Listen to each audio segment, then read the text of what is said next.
Hello everyone, আসসালামু আলাইকুম।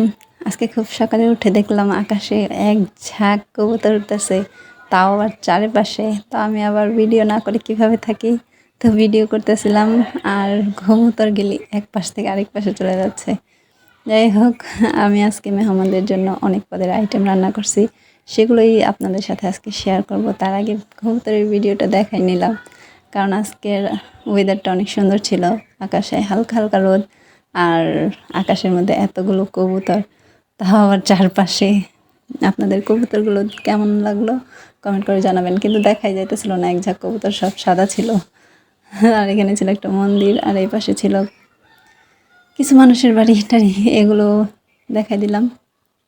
যাই হোক, কিছুদিন আগে আমরা মেহমানদের জন্য অনেক কিছু বাজার করেছিলাম। তো ফাইনালি মেহমান চলে আসছিল, তাদের জন্য আমরা রান্না করছি, সেটাই আপনাদের দেখাবো।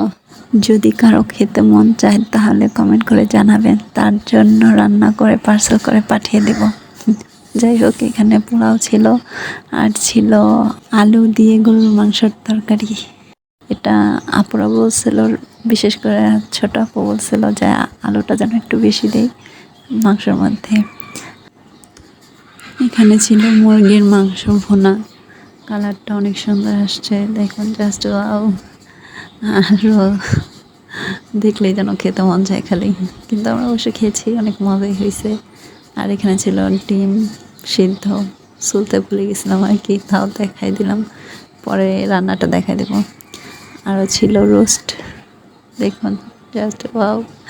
আর ছিল ডিম ভোনা, এই যে আমার সেই ডিম ভোনা। তো আজকে আর আমি ভিডিওর সামনে আসি নাই, রান্না করতে করতে আমার অবস্থা শেষ, এর জন্য শুধু আজকে রান্নার ভিডিওটাই দিয়ে দিলাম। আরও ছিল শসা, লেবু, পেঁয়াজ, আর ছিল স্পেশাল চাপা শুটকি ভর্তা। আর আমাদের বাড়ির মেহমান পোলাও বিরিয়ানির সাথে এই ভর্তাটা অনেক পছন্দ করে, তাই ভর্তাটা করা হয়েছে। আর ছিল পায়েস, যেটা আমি রাত্রে রান্না করে ফ্রিজে রাখছি বাটিতে করে। যাই হোক, ভিডিওটি যদি ভালো লেগে থাকে লাইক, শেয়ার অ্যান্ড সাবস্ক্রাইব করে দেবেন। দেখা হবে নতুন আরেকটি ভিডিও নিয়ে, ততক্ষণ ভালো থাকবেন। আল্লাহ হাফেজ। আর আমার রান্না কেমন হয়েছে কমেন্ট করে জানাবেন।